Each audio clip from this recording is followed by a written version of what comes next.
Hello. Hello everyone. Good morning. Ngayon magluluto ako ng chicken pork adobo. Kaya favorite nila ang aking adobo. Miss daw nila ang adobo ko. Puro adobo. Ayan. Binabad ko na siya sa suka, toyo, paminta, tsaka lalagyan ko siya ng bawang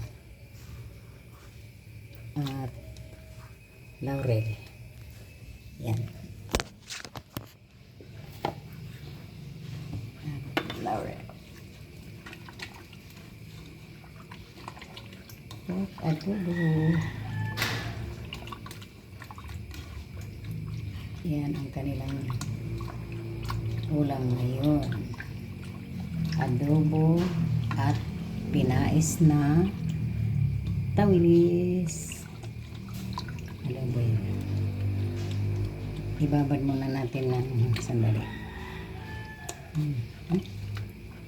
Kulang pa sa tuyo.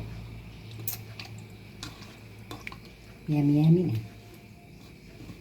Dagdagan natin ng konting toyo. Suka.